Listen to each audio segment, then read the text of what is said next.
Hello দর্শক, আসসালামু আলাইকুম। কেমন আছেন সবাই? আশা করছি সবাই অনেক ভালো আছেন। আমিও আল্লাহর রহমতে অনেক ভালো আছি। আজকে আমি আপনাদের সাথে একেবারে সহজ নাস্তার একটি রেসিপি শেয়ার করব। এই নাস্তাটি তৈরি করা একেবারেই সহজ। মাত্র 3টি উপকরণ দিয়ে এই হেলদি নাস্তাটি তৈরি করে নেওয়া যায়।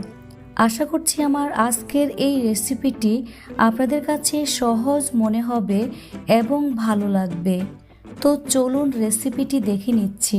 এই রেসিপিটি তৈরি করার জন্য এখানে আমি 3 পিস ব্রেড নিয়েছি। এখান থেকে 1 পিস ব্রেড নিয়ে ছোট ছোট টুকরো করে কেটে নেব।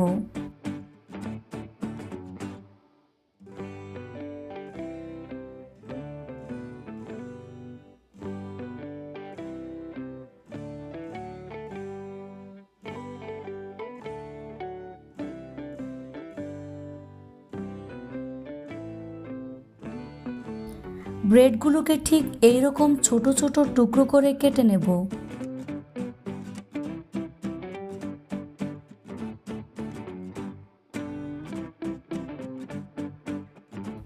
একইভাবে সবগুলো ছোট ছোট টুকরো করে কেটে নেব।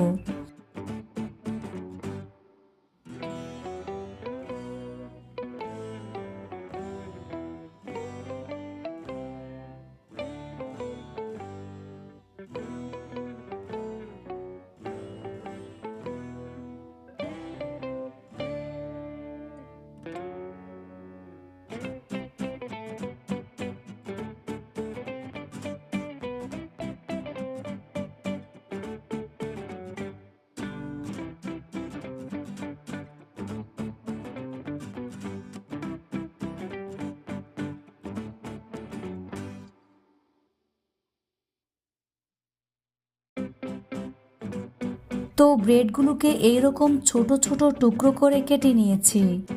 এবার ব্রেডগুলোকে তেল ছাড়া ভেজে নেব। সেজন্য চুলায় একটি ফ্রাই প্যান বসিয়ে দিলাম। এবার এর মধ্যে কেটে রাখা ব্রেডগুলো দিয়ে দিচ্ছি।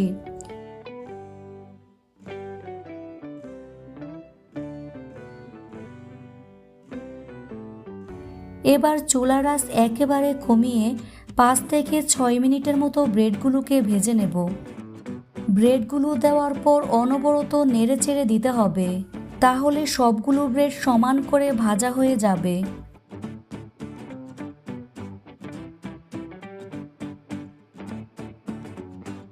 তো ব্রেডগুলো ভাজা হয়ে গিয়েছে। এবার ব্রেডগুলোকে একটি প্লেটে নিয়ে নেব।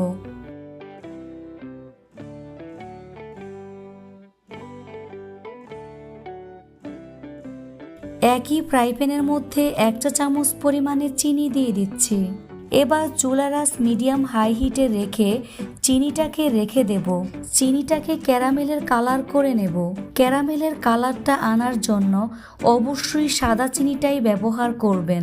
যখন ক্যারামেলের কালারটা চলে আসবে তখন এর মধ্যে হাফ কাপ পরিমাণ জাল করে নেওয়া লিকুইড দুধ দিয়ে দিচ্ছি। লিকুইড দুধ ক্যারামেলের সাথে ভালো করে মিশিয়ে নেব।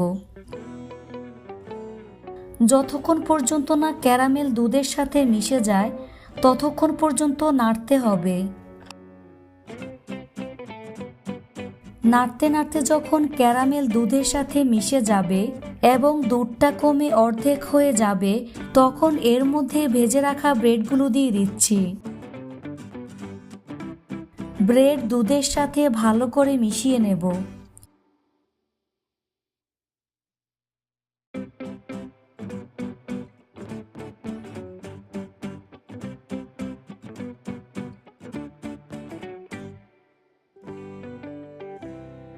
মিশাতে মিশাতে এক পর্যায়ে দেখবেন ব্রেড দুধের সাথে মিশে ঝরঝরে হয়ে গিয়েছে। তখন এটাকে চুলা থেকে নামিয়ে নেব। তারপর পরিবেশন করে আপনাদের দেখিয়ে দিচ্ছি। আশা করছি আমার আজকের এই হেলদি ব্রেকফাস্ট রেসিপিটি আপনাদের কাছে ভালো লেগেছে। আমার আজকের এই রেসিপিটি যদি আপনাদের কাছে ভালো লেগে থাকে তাহলে চ্যানেলটি সাবস্ক্রাইব করার অনুরোধ রইল। আর বন্ধুদের সাথে বেশি বেশি করে শেয়ার করবেন। আজ এখানে বিদায় নিচ্ছি। সবাই অনেক ভালো থাকবেন। আল্লাহ হাফেজ।